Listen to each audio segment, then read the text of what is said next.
तो पिछली बार जब मैंने पढ़ाया था तो मैंने आप लोगों को प्रिंसिपल ऑफ मैथमेटिकल इंडक्शन के बारे में बताया था, पीएमआई। पीएमआई हमें पूरी नंबर थ्योरी में बहुत सारी जगह लगाना है क्योंकि काम ही ज्यादातर नेचुरल नंबर के साथ करना है। तो पीएमआई के कुछ क्वेश्चन मैं आज भी कराना चाहूंगा आपको, लेकिन उसमें कई बार हमें बाइनोमियल थ्योरम की जरूरत पड़ने वाली है कुछ सवालों में। तो मैं आपको केवल इतना बताना चाहूंगा जितना क्लास 11 के बच्चे को आना चाहिए। बाइनोमियल थ्योरम क्या है और कैसे बाइनोमियल कोफिशिएंट्स की मदद से बहुत सारी प्रॉब्लम सॉल्व की जाती है। इवन आप परमुटेशन कॉम्बिनेशन भी बिना बाइनोमियल के नहीं पढ़ सकते। तो बाइनोमियल में बाई का मतलब दो और नोमियल का मतलब टर्म, तो दो टर्म का एक्सपेंशन कैसे करते हैं ये सिखाया जाता है। वैसे ज्यादा ट्राइनोमियल मल्टीनोमियल भी होती हैं, हम बाइनोमियल पे अपने आप को सीमित रखेंगे। मेरी आवाज आ रही है आप लोगों तक? Yes sir. Yes sir. चलिए यस ठीक सर। है। एक महान मैथमेटिशियन हुए ब्लेज पास्कल। पास्कल साहब ने अपनी जिंदगी का बड़ा हिस्सा धार्मिक कार्यों को दे दिया, मैथ्स को नहीं दिया। मैथ्स को दिया होता तो ज्यादा आउटपुट मिला होता। मेरे ख्याल से वो चर्च में फादर के तौर पर ज्यादा रहे। तो खैर चलिए, ये उनकी जिंदगी है, लेकिन उसके बावजूद मैथमेटिक्स में उनका इंटरेस्ट था। तो उन्होंने एक ट्राइंगल जैसा बनाने की कोशिश की। ये ट्राइंगल शुरुआत में काफी मदद करता था, आप देखेंगे हम करेंगे भी इसका उपयोग। लेकिन ये बड़ा पुराना तरीका, फंडामेंटल तरीका था। इस तरीके को बहुत एडवांस और मॉडर्न बनाया बर्नौली ने। तो हम पहले पास्कल पे बात करते हैं, फिर बर्नौली पे आएंगे। बाइनोमियल थ्योरम का जो असली काम है वो बर्नौली की वजह से है, लेकिन हमें जिस आदमी ने शुरू किया उसे भी क्रेडिट देना चाहिए, थोड़ा सा पढ़ना चाहिए। तो बच्चों ये कैसे बनाते हैं, मैं इसको दोबारा बनाने की कोशिश करता हूँ। मेरे ख्याल से ये उसमें आवाज नहीं आ पाई, तो हटाइए इसको। दोबारा जीरो से समझिएगा मेरे साथ। बहुत आसान है। 1 लिखते हैं, फिर दोनों साइड 1 1 लिखते हैं, फिर यहाँ 1 और इन दोनों को ऐड करिए, 1 + 1, यहाँ 2, यहाँ 1। फिर यहाँ से शुरू 1, इन दोनों को ऐड करिए, 1 + 2 3, 2 + 1 3, फिर 1। इसी तरह चलते रहिए। अब आप बताएंगे 1 + 3 यहाँ पर 4, 3 + 3 6, 3 + 1 4 और ये 1। आप इसे इंडेफिनेटली ले जा सकते हैं जहां चाहे। 1 1 + 4 5, बीच में लिख दीजिए। 4 + 6 10, 6 + 4 10, 4 + 1 5 1 and so on. This is pascal triangle. ये ट्राइंगुलर शेप में बढ़ता जाएगा इनफाइनाइटली, जहां तक आप ले जाना चाहिए। चलो ठीक। अब आप कहेंगे वो तो ठीक है, इसका करना क्या है ये बताओ। तो बच्चों ये बेसिकली 11 की पावर n का एक्सपेंशन है, जहां n 0 1 2 3 दे रहा आप देखिए तो 11 की पावर 0 करेंगे तो 1 ही आएगा सबसे ऊपर। 11 की पावर 1 करेंगे तो 11 दिख रहा होगा। 11 की पावर 2 करेंगे तो 121 दिख रहा होगा तीसरी लाइन में। 11 की पावर 3 करेंगे तो 1331 दिख रहा होगा एंड सो ऑन। क्या आपको ये बात समझ में आई?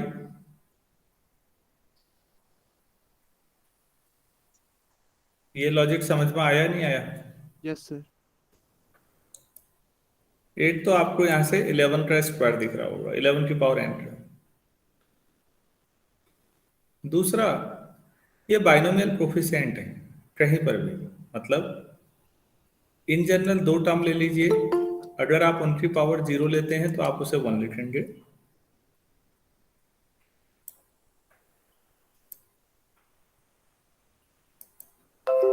अगर आप उनकी पावर 1 लिए हैं, a + b की पावर 1, तो आप a + b ही लिखिए। बेसिकली इन दोनों के कोफिशिएंट सेकंड लाइन आ जाएगी, ये वाले। अब आप ए प्लस बी होल स्क्वायर के कोफिशिएंट्स हैं तो प्लीज 8 को डिक्रीज इन ऑर्डर में लिखिए, 8 की पावर 2, फिर ए 8 बार और 8 पावर बढ़ा दीजिए बी की, फिर बी स्क्वायर। और कोफिशिएंट तीसरी लाइन से उठाइए प्लीज, यहाँ 1, यहाँ 2, यहाँ 1। फिर आप ए प्लस बी का होल क्यूब, ये पास्कल ने बताया है, मैं तो केवल आपको समझा रहा हूं। तो प्लीज आप 8 की पावर 3 से स्टार्ट करिए, 8 की पावर 3 प्लस 8 की पावर कम करिए 8, बी बढ़ा लीजिए, 8 की पावर 8 और कम करिए, बी 8 और बढ़ा लीजिए, और ए हटाई दो अब, b की पावर 3। कोफिशिएंट चौथी लाइन से उठाइए प्लीज, क्या लिखना चाहिए, 1, 3, 3, 1। ए प्लस बी की पावर 4 करें तो इस आधार पर आप में से कोई बोलना चाहेंगे? की पावर 4, 8 की पावर 4 प्लस एक 8 की पावर 3 और 8b प्लस ए को 8 और कम करो और बी बढ़ाते जाओ, B square plus A B cube plus b की पावर 4। अब कोफिशिएंट क्या उठाएं बच्चों, ये वाले, क्या, 1, 4, 6, 4, 1, यही है। तो इस तरह से आप और आगे करते जा सकते हैं। समझ में आ रहा है या नहीं आ रहा है? Yes sir. Yes sir. Yes sir. अच्छा, आप ए प्लस बी ही नहीं, ए माइनस बी में कर सकते हैं, मतलब माइनस बी का मतलब जहां बी है वहां माइनस बी रख दो, तो वो भी अपने आप आ जाएगा इसी से। लेकिन इसमें टाइम लगता है, इस प्रोसेस के साथ दिक्कत ये थी, थोड़ा स्लो प्रोसेस थी। अगर मैं आपसे a प्लस बी की पावर 10 पूछूं तो आपको पहले 10th रो यहाँ ट्राइंगल बनाना पड़ेगा, तब आप लिख पाएंगे, तो इसमें टाइम लगता था। लेकिन फिर भी हमें क्रेडिट देना चाहिए, कम से कम कोई मेथड तो आया, शुरुआत तो की किसी आदमी ने। तो पास्कल ने क्या काम किया आपको समझ में आया होगा। दूसरा, आपको यह समझ में आया होगा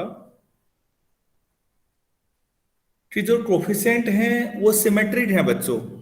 इधर पास्कल ट्राइंगल सिमेट्रिक है, आप लेफ्ट से राइट चलो या राइट से लेफ्ट चलो, दोनों साइड देखिए पास्कल ट्राइंगल के एलिमेंट सिमेट्रिक है। ये लास्ट टिक जो मैंने लगाया यहाँ पर कर्सर यहाँ ले जाके देखिएगा, इधर से पढ़िए राइट से 1, 4, 6, 4, 1, अब उधर से 1, 4, 6, 4, 1। तो a प्लस बी की पावर n करो या b प्लस a की पावर n करो, कोई फर्क नहीं पड़ता। इससे ये साबित हुआ कोफिशिएंट सिमेट्री में आते हैं। और क्या समझ में आया यहाँ पर? नेक्स्ट पॉइंट तो ये आया। अगला पॉइंट हमें ये समझ में आया कि ये जो बाइनोमियल कोफिशिएंट्स आर सिमेट्रिक, इनको हम बाइनोमियल कोफिशिएंट बोलते हैं।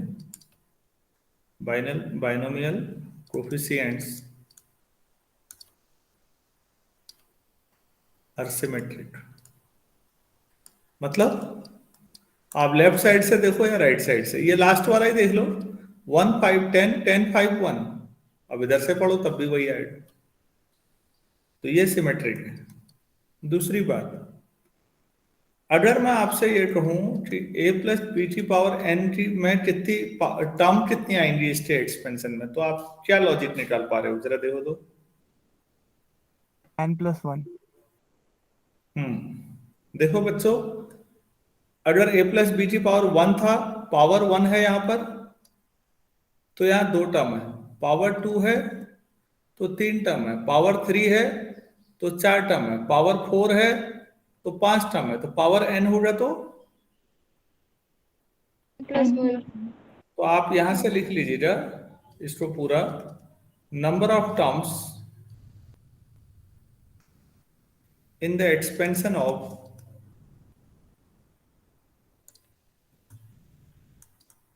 a plus B to the power n equal to, कभी किसी ने पूछ दिया a प्लस बी की पावर 100 में कितने टर्म होंगे, तो कितने लिखोगे? 101। जितनी पावर है उससे एक टर्म ज्यादा है, तो आपने ये भी देख लिया एक। कि डिफरेंट टर्म जो होती हैं वो n+1 टर्म होती है नॉर्मली। अच्छा, और अब यहां से आते हैं बर्नौली।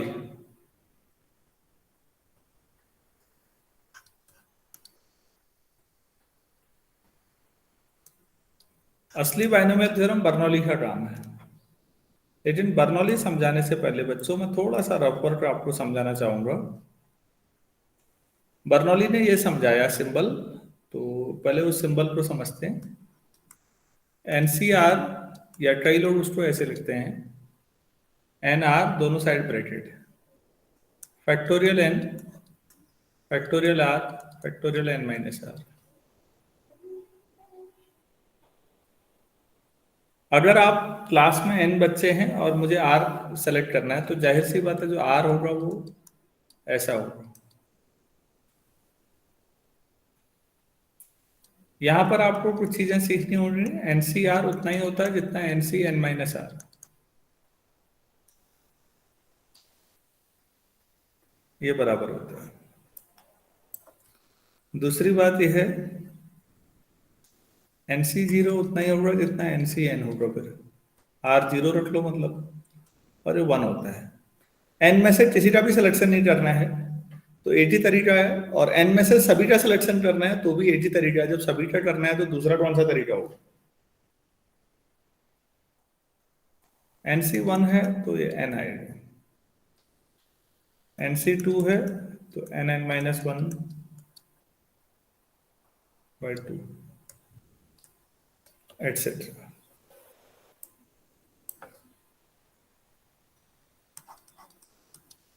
कहीं पर सॉल्व करना है 25C3, तो शॉर्टकट देखिएगा 25, 24, 23, 1, 2, 3, आंसर आ जाएगा। जरूरी नहीं है आप शॉर्टकट को फॉलो करें, आपके पास एनसीआर का फॉर्मूला है, लेकिन आएगा यही, तो आपके लिए ही आसान बना रहा हूं। ऐसी अगर 25C 22 होता तो 25 into 24 into 23. 25C 25 माइनस 22 कर लो पहले। एनसीआर को NCN-r भी कर सकते, अभी ये लिखा हुआ है सबसे ऊपर देखिएगा ये, तो ये वही आ गया। फिर इधर देखिए प्लीज, इसमें बहुत बढ़िया बात है, नीचे 3 है इसलिए 3 टर्म तक एक्सपेंड किया है। तो अगर 27C4 होगा तो क्या लिखूंगा? 7, 6, 5, 4 अपॉन, ये कैलकुलेशन की स्पीड बढ़ा रहा हूं तुम्हारी, जरूरी नहीं है ऐसा करो आंसर, लेकिन यही आएगा तो जल्दी में ये काम कर लीजिएगा। और इसी से समझ में आता है ये NC2 कैसे लिख दिया मैंने nn-1/2। तो NC3 क्या लिखना चाहिए था बच्चों इस आधार पे? n-1 into n-2 upon 3. n-2 Upon upon, theta factorial. 1, 2, 3. हाँ, तो NC3 NC4 स्पीड में काम करना आना चाहिए थोड़ा सा, बाकी तो आपकी प्रैक्टिस है, आप जितना करोगे आप ही को बेनिफिट होगा। और नेक्स्ट,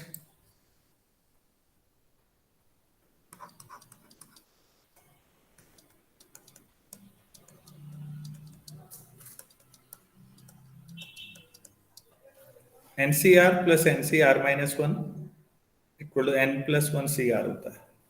आप लेफ्ट साइड सॉल्व करिए, अपने आप आ जाएगा राइट साइड। ये आइडेंटिटी है, आइडेंटिटी और इक्वेशन में क्या डिफरेंस होता है?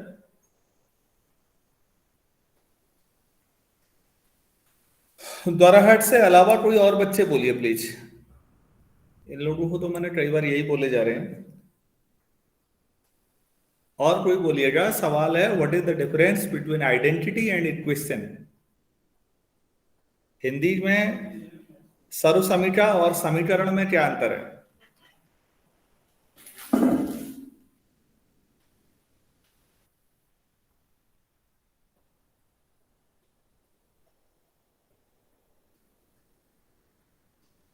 हम्म,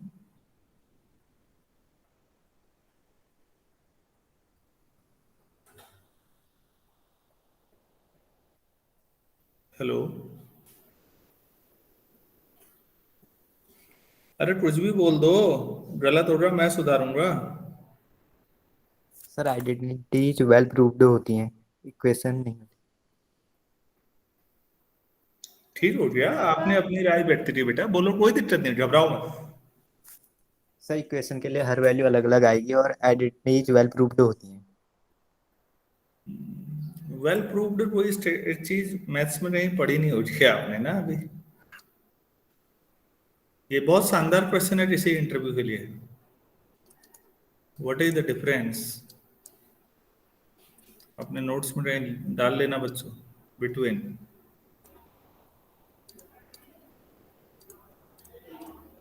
आइडेंटिटी। सर आइडेंटिटी हर वेरिएबल की हर वैल्यू के लिए वैलिड होती है और इक्वेशन से सिर्फ एक ही वैल्यू मिलती है वेरिएबल की। काफी हद तक तुम्हारा आंसर सही है। Identity is true for every value of variable, while equation is true only for its roots. Identity हमेशा सही है हर वैल्यू के लिए, हर वेरिएबल के लिए सही है।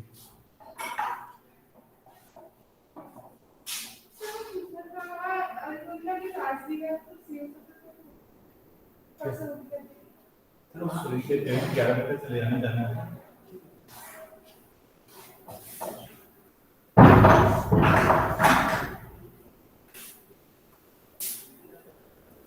आइडेंटिटी आप ऐसे समझिएगा, जो हर वैल्यू के लिए सही है का मतलब क्या हुआ। इक्वेशन देखिए, पहले मैं आंसर लिखा देता हूं। Identity is true for every value of variable,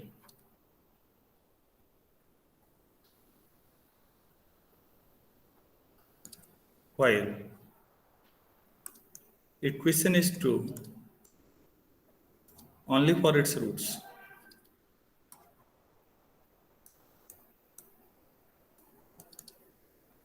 For example, x square minus 5x plus 6 equal to 0 is an equation. अगर आप केवल लेफ्ट हैंड साइड की बात करते हो, राइट इक्वल टू जीरो नहीं लिखते हो, तो ये पॉलिनोमियल है। इक्वल टू जीरो लिखते हो तो इक्वेशन है, पहले इतना समझना। अगर इतना ही लिखा हुआ है तो अभी क्या बोलेंगे इसे, Polynomial पॉलिनोमियल। अब क्या हो गई, equation. इक्वेशन। इसके रूट्स हैं 2 और 3। अगर आप एक्स की जो 2 या 3 रखते हो तो ये सेटिस्फाई हो जाएगी, मतलब लेफ्ट और राइट बराबर होंगे। 2 और 3 के अलावा बच्चों दुनिया के कोई भी नंबर रख लो, लेफ्ट और राइट बराबर नहीं आएंगे। तो this is true only for these two values. Equation के रूट जितने भी होते हैं, एक भी हो सकता है, दो भी हो सकते हैं, तीन भी हो सकते हैं और ज्यादा भी हो सकते हैं। अगर मेरे पास ये इक्वेशन है x minus A one X minus A N equal to zero, तो इसके कितने रूट आ गए। अगर A one A two A three N सब डिफरेंट है तो N. एन रूट आ गए, बिल्कुल सही बात है, इसके एन रूट हो गए।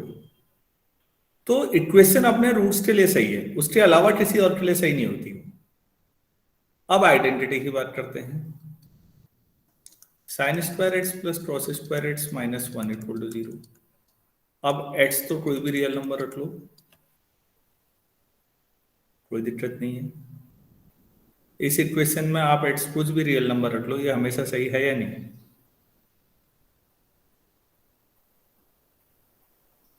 Yes sir. तो ये आइडेंटिटी है।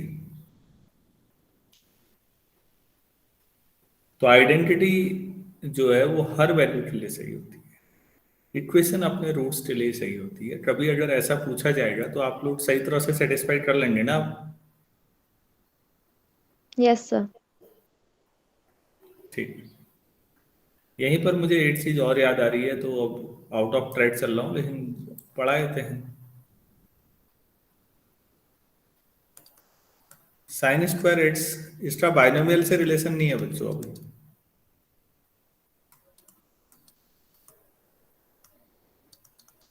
याद आ गया तो वैसे ही मैंने कहा। इन दोनों में क्या अंतर है? ऊपर वाली रियल एक्स में एक्स बिलोंग्स टू आर है, नीचे जेड बिलोंग्स टू सी है, वो तो मैं समझ गया। और क्या डिफरेंस है?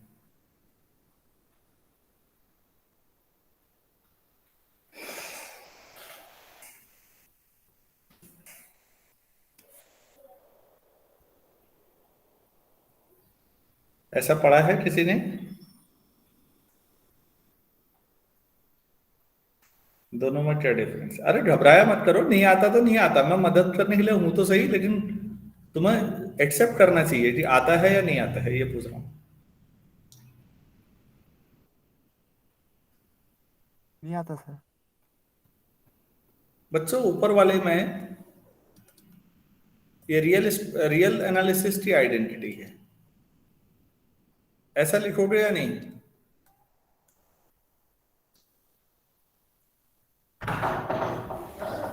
क्योंकि साइन स्क्वायर और कॉस स्क्वायर नेगेटिव नहीं हो सकते ना। सर सॉरी डिस्टर्ब कर रहा हूँ, मेरा आना जरूरी होगा क्या? जरूरी नहीं है, मैं क्लास ले लेता हूँ, सब बच्चे दूर दूर से आए हैं। 12 बजे 12:30 चल। हाँ 12:30 ठीक है धन्यवाद। तब तक ले लेता हूँ मैं।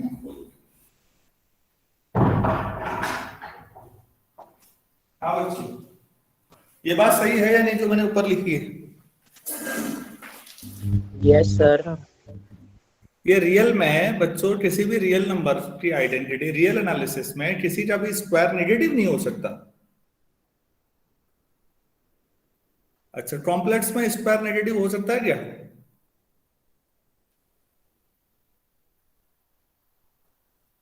Yes sir. Yes sir. Z equal to -√3 है, तो जेड स्क्वायर क्या हो जाएगा? कॉम्प्लेक्स में हो सकता है ना स्क्वायर नेगेटिव? Yes sir. तो साइन स्क्वायर जेड -10 भी चलेगा ना? सर अगर मैं ऐसा रख लूं तो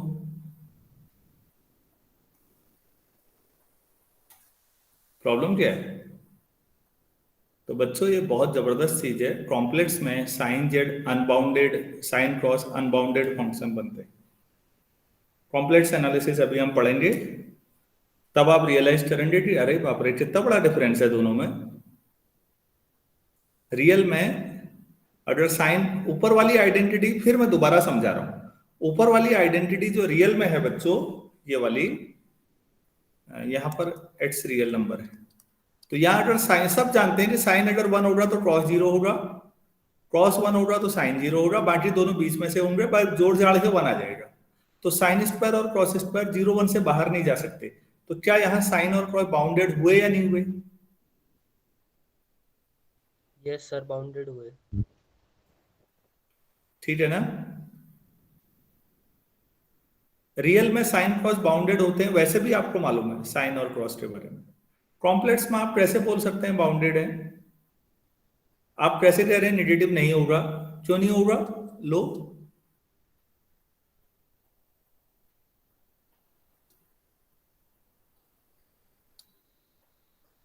क्या दिक्कत है?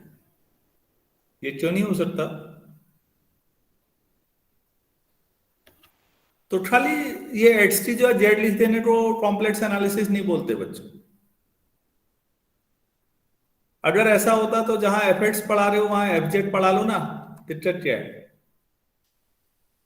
अब ये कॉम्प्लेक्स एनालिसिस बन गई, ये वैसे फिर वैसे ही हो गया मैट्रिक्स डिटर्मिनेंट, से किनारे मोड़ दो तो मैट्रिक्स बनता है, नहीं मोड़ो तो डिटर्मिनेंट बनता है टाइप का नॉनसेंस।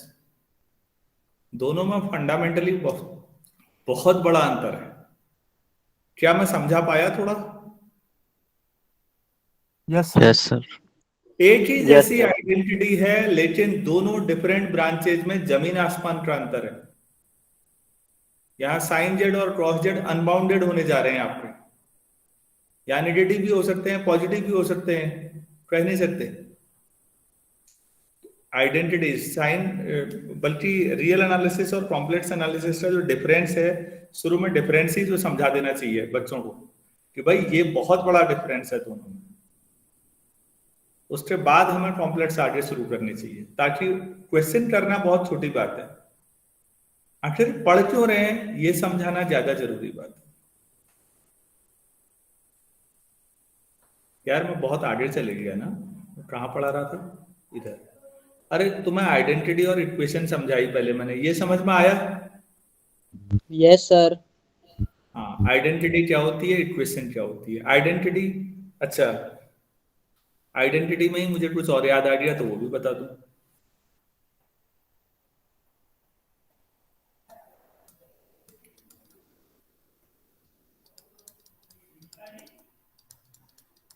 अभी ये बच्चों क्या है, एज नॉन जीरो है।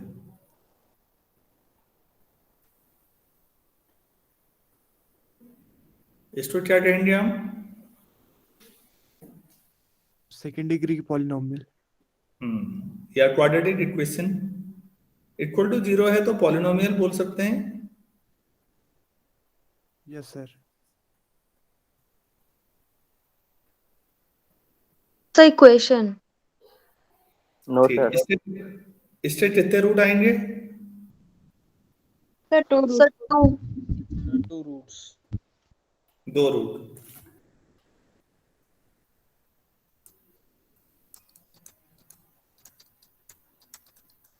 इससे कितने रूट हो सकते हैं? Sir infinite. इनफाइनाइट। एक्स कुछ भी रख लो, क्या दिक्कत है? अब इसको आइडेंटिटी कहेंगे फिर।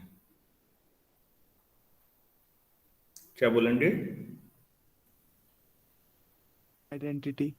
Because this is true for every X belongs to R. Problem क्या है? Now this is identity. मैं आपको समझ में आ रहा है कि इंटरव्यू में धराशायी कैसे किया जा सकता है किसी भी बच्चे को कहीं भी। Yes sir. और यही चीजें हैं बच्चों, छोटी छोटी जो आपके पास हो ना, तो आप बड़े सवाल का जवाब नहीं दे पाएंगे तो उतना मान लिया जाता है कि चलो नहीं हो सकता बच्चे ने ना पढ़ पाया हो। छोटी छोटी चीजें भी ना बता पाए तो फंसेंगे आप। बेयर कैटेगरी थ्योरम नहीं बताओगे चलेगा, लेकिन अब ऐसी चीज भी नहीं बताओगे तो बाहर का रास्ता दिखा देगा। तो ये ध्यान रखिएगा, प्लीज ध्यान दीजिएगा। अगर आपके पास n डिग्री की कोई पॉलिनोमियल है, चलो मैं इसको इक्वेशन बना लेता हूं, और इसको x की जो वैल्यू सेटिस्फाई कर रही है इस इक्वेशन को, अगर n रूट्स हो सकते हैं, ये तो सभी जानते हैं, फंडामेंटल थ्योरम ऑफ अलजेब्रा कहते हैं इसको, चाहे रूट्स रियल हो या कॉम्प्लेक्स हो। फंडामेंटल थ्योरम ऑफ अलजेब्रा सुना है नाम?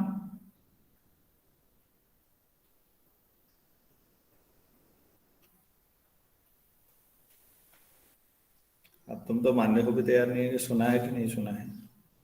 अरे भाई, फंडामेंटल थ्योरम ऑफ अलजेब्रा नाम सुना है या नहीं सुना है?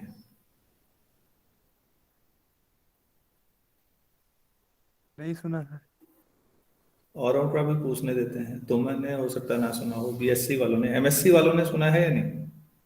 सर नाम सुना है पर स्टेटमेंट याद नहीं आ रहा। सर नहीं, मुझे बच्चों में स्टेटमेंट तो पूछ ही नहीं रहा हूं, मैंने पूछा नाम सुना है। Yes sir. ठीक, किस किताब में सुना है?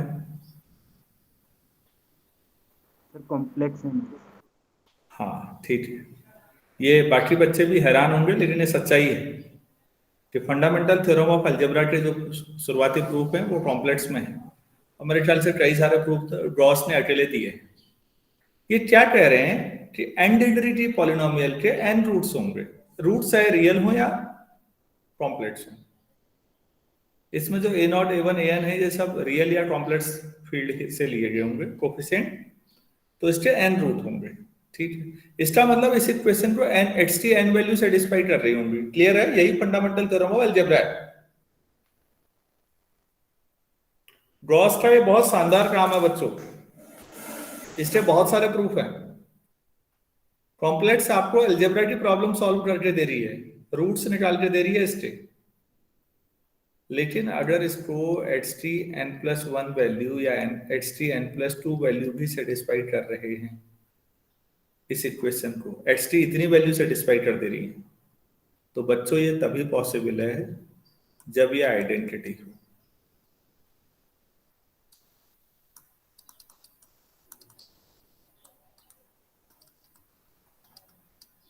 मैं क्या कहना चाह रहा हूं, अगर एक्स टी एन वैल्यू ही एग्जैक्ट सेटिस्फाई करती है, यही फंडामेंटल थ्योरम ऑफ अलजेब्रा है। मतलब अरे भाई लीनियर इक्वेशन है, एक ही इक्वेशन है लीनियर, बचपन में सॉल्व करते थे x plus 2 equal to 5 class 6 में। अरे ऐसा सॉल्व सबने किया होगा, x प्लस 2 इक्वल टू 5, कभी ये भी परेशान नहीं करता था हमारे लिए, किया था? Yes sir. फिर आपने लीनियर की जो क्वाड्रेटिक इक्वेशन ले ली, तो आपने कहा इसके दो रूट्स होंगे, क्यूबिक है 3 रूट्स लेंगे, ठीक है। एन डिग्री की पॉलिनोमियल है तो n रूट्स होंगे, मतलब एक्स टी एन वैल्यू इसको सेटिस्फाई करेंगे, चाहे वो रूट्स रियल हो या कॉम्प्लेक्स हो।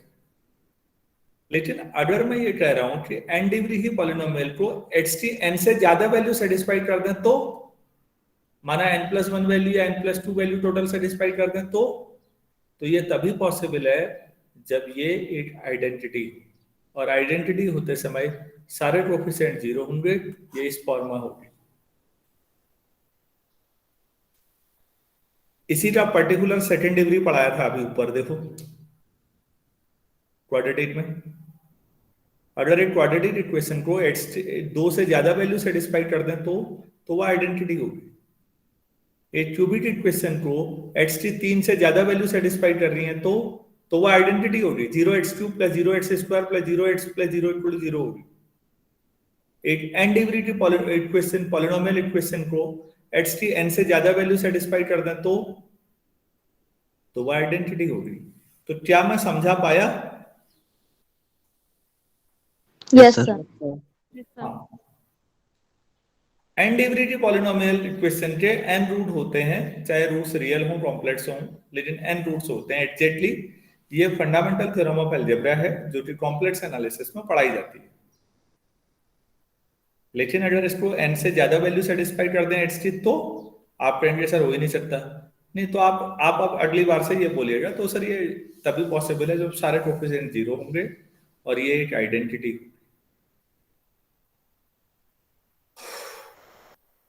आपको समझ में आ रहा है कि फाउंडेशन पे काम करने का मतलब क्या होता है? सिलेबस पूरा करना और फंडामेंटल समझाने में बहुत अंतर है बच्चों। मैं तो फंडामेंटल में ही रह जाता हूँ, हमेशा मेरी परेशानी यही है। ये जरूरी है चीजें समझना, जितना बोला वो लिख भी रहे हो, कई जगह मैं नहीं लिख रहा हूँ, आलसी आदमी हूँ, कभी कभी लिखता नहीं हूँ, बोल दिया खाली। आप लोगों ने जो सफिशिएंट इंफॉर्मेशन लिख ली अपने नोट्स में, आगे बढ़ो। Yes sir. Yes sir. अच्छा चलो, इसके बहाने ये भी बता दिया। ये तो बहुत बड़ा डिफरेंस कर दिया होगा आज आपने। ये कभी मत बोल देना कि अरे सर एटी तो है, जेड की जो एड्स रख दो तो रियल में आइडेंटिटी है। कॉम्प्लेक्स ऐसे पढ़ाते हैं, बीएससी फर्स्ट ईयर वालों को ट्रिग्नोमेट्री पढ़ाते हैं ना, क्या कहें आप, कैसे पढ़ाते हैं हमारे यहाँ वाले।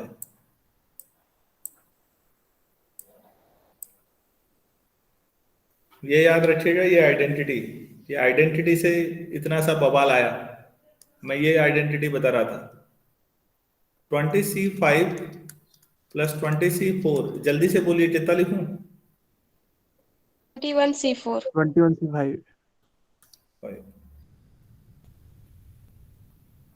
ठीक है, तो ये पास्कल साहब का काम था। अब हम आते हैं बर्नौली के काम पे।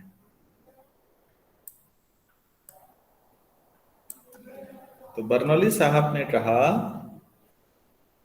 कि x + y⁴n या a + b⁴n, एक ही बात है, nc0 x⁴n, nc1 x⁴n-1, 8 count करो और y ले लो, nc2 x⁴n-2 y² plus ncr x⁴n-r y⁴, और लास्ट में ncn y⁴। अब पास्कल ट्रायंगल बनाने की जरूरत ही नहीं है, एन कोई भी नेचुरल नंबर ले लो, ये सही है। तो ये आप ही बताओ, ये थोड़ा फास्ट प्रोसेसिंग हो रही है या नहीं अब? पास्कल में आप पहले पास्कल ट्रायंगल बनाते हो तब रखते हो कोफिशिएंट को, या एनसीआर के डेवलपमेंट ने अब आपको सारे कोफिशिएंट समझा दिए क्या क्या आएंगे, झंझट ही खत्म। तो अब अगर आप x प्लस वाई की पावर 4 करोगे तो आप करोगे 4c0 x की power 4, 4c1 x cube y, 4c2 x square y square, 4c3 xy cube, 4c4 y की पावर 4। आएंगे वही बच्चों जो आपने पास्कल ट्रायंगल से किया था, 4x क्यूब y, 4c2 6 होता है x square y square, 4c3 4c1 ही होगा तो 4 आएगा, और 4c4 4c0 होता है तो 1 आएगा। 1 4 6 4 1 वही आ रहा है या नहीं, देखिए। Yes sir.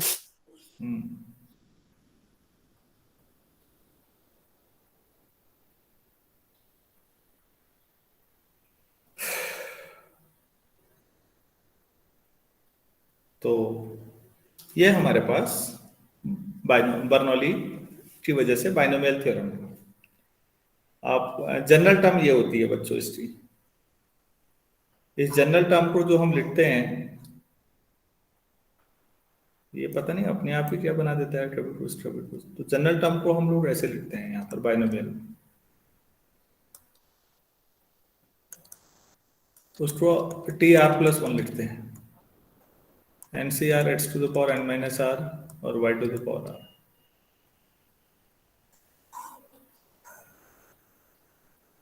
तो आप ऐसे भी लिख सकते थे कि X plus Y to the power N था, तो that must be the summation of N C R, general term का समेशन। तो सारी टर्म आ गई फिर आर फ्रॉम 0 to n। यही अपने आप में बताने के लिए पर्याप्त है, आर फ्रॉम 0 to n कि total number of term n plus 1 होंगी।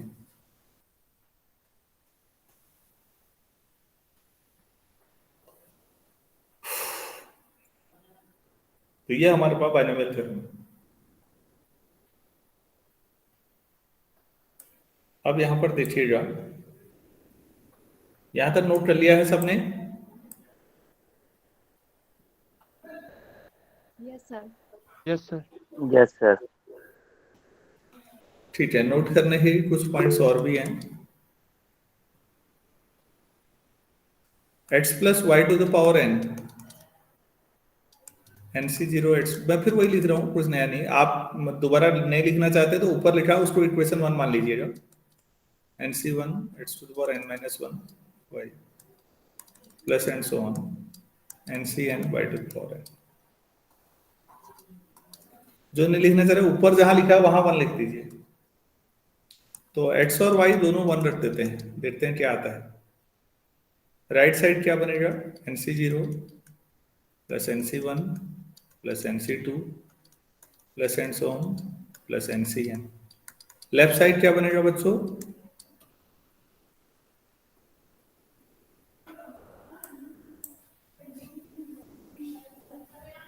x और y 1 रख दो, 1 प्लस 1 2 की पावर n हो जाएगा। ये है सम ऑफ ऑल बाइनोमियल कोफिशिएंट्स। सारे बाइनोमियल कोफिशिएंट को जोड़ा जाए तो क्या आता है, 2 की पावर n। 2 की पावर n आता है। यही नंबर ऑफ सबसेट्स का भी चलता है। अगर मेरे पास कोई एक सेट है जिसमें n एलिमेंट है, तो एम्प्टी सेट का मतलब एक भी एलिमेंट ना लेना, जिससे 5 बना। अगर मैं एक एक एलिमेंट लेके बनाऊं, n एलिमेंट है टोटल, एक एक एलिमेंट लेके कितने सबसेट बनेंगे? अरे तुम्हारे पास 10 एलिमेंट हैं, तुम्हें एक एक एलिमेंट लेके सबसेट बनाने हैं, कितने बनाओगे? 10। हाँ, तो n लेना था तो एन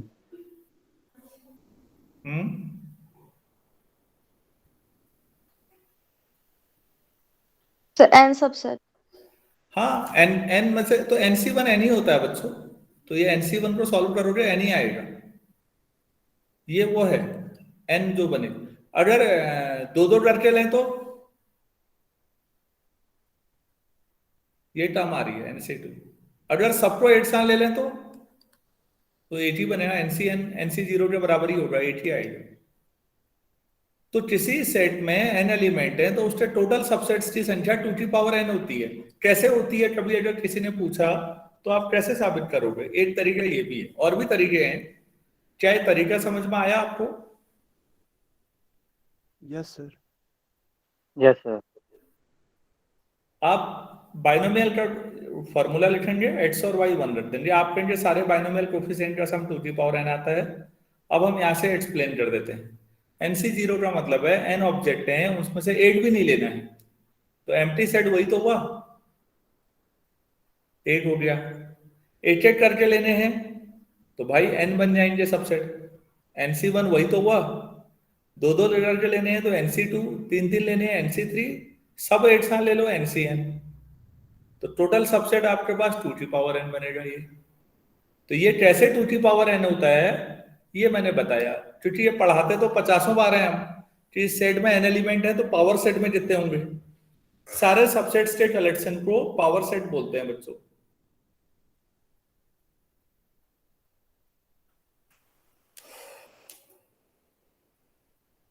तो यहां तक कोई दिक्कत?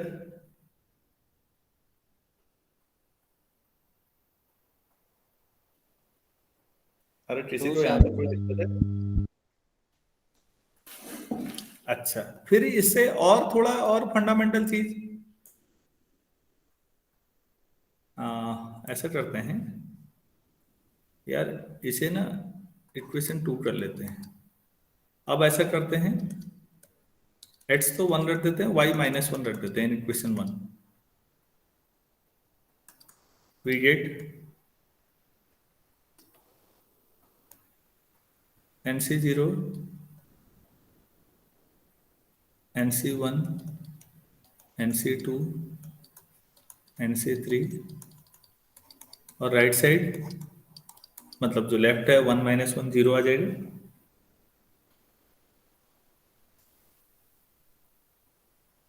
ये ठीक है? Yes sir.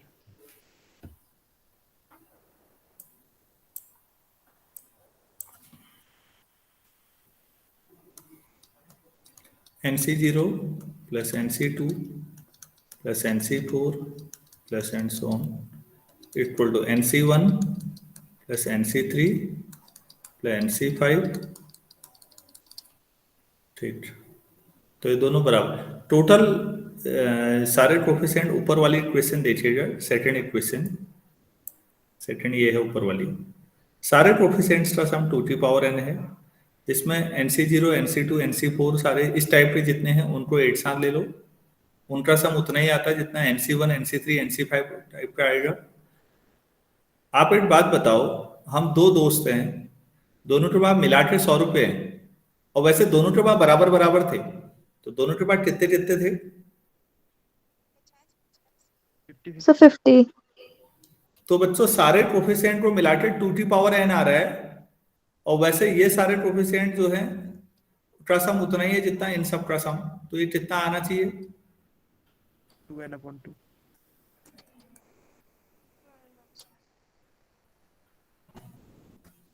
लिख सकता हूं या नहीं ऐसा? Yes sir. अच्छा, ये NC0 कौन सी टर्म का कोफिशिएंट है? पहली टर्म का? Yes sir. अरे NC0 बाइनोमियल एक्सपेंशन में कौन सी टर्म का कोफिशिएंट था? फर्स्ट टर्म का। NC2? थर्ड टर्म का। हाँ, ये नीचे देख के इवन मत कर देना, ये ऑड पोजीशन पे बाइनोमियल कोफिशिएंट है बच्चों, लेफ्ट वाले। ये भी अपने आप में शानदार चीज है। नीचे 0 2 4 देख के लोग सोचते हैं ये इवन पोजीशन वाले हैं, ये ऑड पोजीशन वाले हैं बेसिकली। इवन वाले ये हैं, जरा राइट साइड देखो, NC1 क्या हुआ? दूसरा टर्म का कोफिशिएंट। भरोसा नहीं आ रहा तो दिखाते हैं, ट्राई इक्वेशन 1 देखो यार, NC0 पहली टर्म का कोफिशिएंट, NC1 दूसरी टर्म का कोफिशिएंट, जिसके नीचे सफिक्स में ऑड है वो इवन पोजीशन पर है। अब NC2 आएगा अगला, लेकिन वो तीसरी पोजीशन पर है, तीसरे नंबर पे। तो मतलब यहां क्या लिख सकते हो, that is sum of binomial coefficients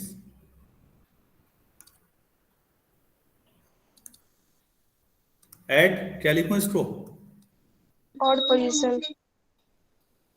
odd positions equal to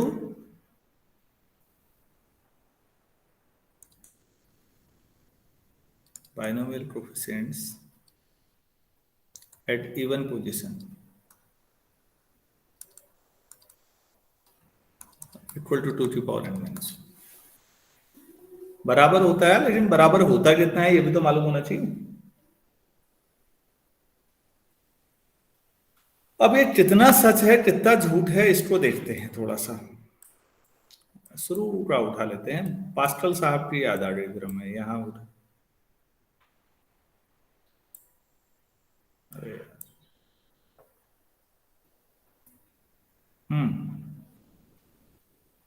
तो बच्चों अब मैं इंक बदल लेता हूँ कलर, ताकि इसी में देख लो, ये पहला कोफिशिएंट है, ये तीसरा है, ये पांचवा है, पहला तीसरा पांचवा, ये दूसरा है, ये चौथा है, ये छठा है। क्या कोफिशिएंट का सम देखिए तो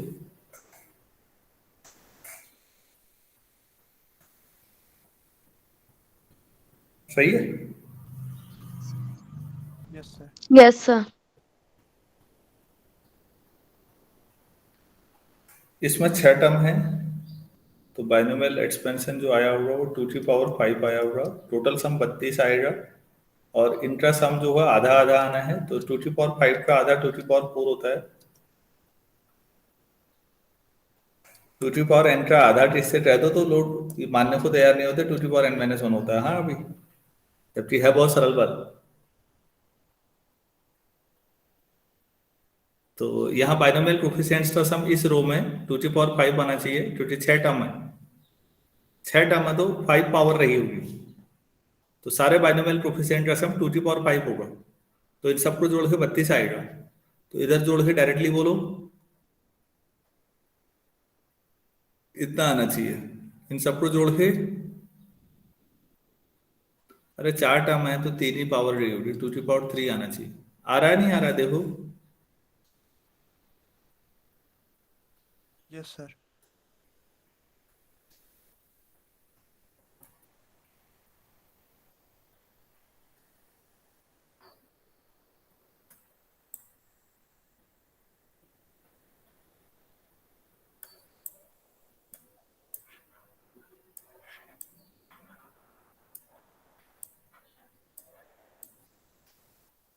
और लास्ट पॉइंट में ये बता देता हूं इसमें, in x plus Y to the power n rth term from the last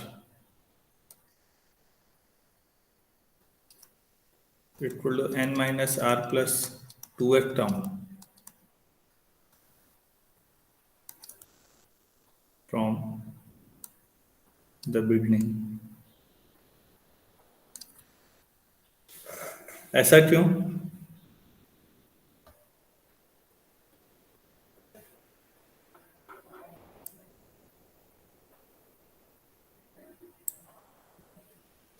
आपकी क्लास में 10 बच्चे हैं मान लो, एक मैंने टेस्ट लिया, आप टेस्ट में तीसरे नंबर पे आए, तो लास्ट से कौन से नंबर पे आए? 7th।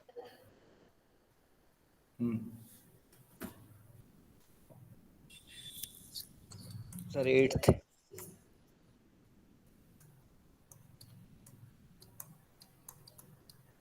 आप इस नंबर पे हैं, तीसरे नंबर पे टेस्ट में आए, लास्ट से गिनिए 1 2 3 4 5 6 7 8। तो कभी भी if there are n terms, कभी भी in a sequence, यहाँ सीक्वेंस का मतलब रियल एनालिसिस मत सोचना यार, इनफाइनाइट कोई पैटर्न है n टर्म्स का, n टर्म पहले ही कह रहा हूं, then rth term from the last,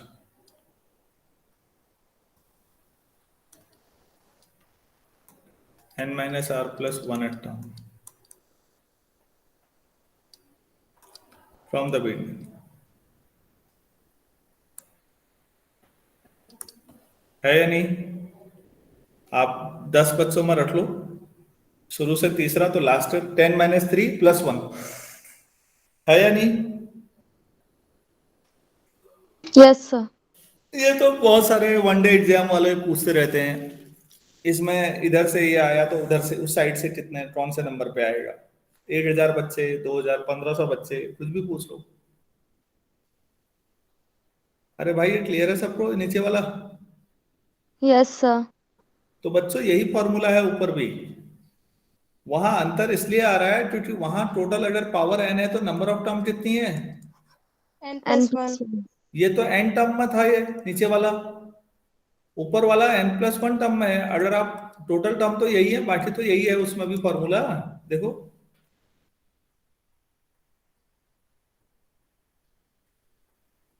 तो ये सामान्य से समझते सवाल हैं कि अगर आपके पास कोई, आप क्लास में 100 बच्चे हैं, टेस्ट में आप शुरू से 15वें रैंक पे आए तो लास्ट से कौन से रैंक पे आए?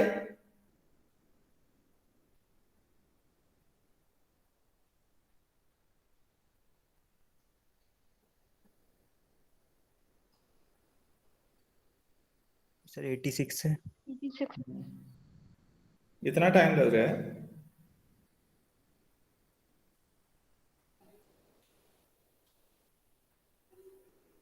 Eighty six. तो ये तो n टर्म के ऊपर फॉर्मूला था। अब टर्म ही अगर n+1 हो तो बाइनोमियल की क्या गलती है? वहां जब भी एक्सपेंशन n के लिए करते हो, नंबर ऑफ टर्म n+1 हो जाती है, वरना फॉर्मूला तो वहां भी वही है। क्या मैं समझा पाया इतना? Yes sir. तो बच्चों ये तो ABCD समझाने में ही रह गया मैं इतना। अब मुझे नहीं मालूम कि जो मैंने आज पढ़ाया बताया वो आपके लिए, किसके लिए कितना यूजफुल है, लेकिन मेरा अपना मानना है कि ये सारी चीजें समझने के लिए बहुत जरूरी है। अगर आप मैथमेटिक्स को समझना चाहते हैं तो हर चीज आपको समझनी पड़ेगी जो छूटी हुई है, तब आप आगे बढ़ पाएंगे। तो आज इतना करते हैं, कल अब आगे इसको बढ़ाते हैं। PMI के क्वेश्चन तो हो ही नहीं पाए हैं बहुत ज्यादा, डिविडेंड बटन करनी है बच्चों ढंग से पूरी।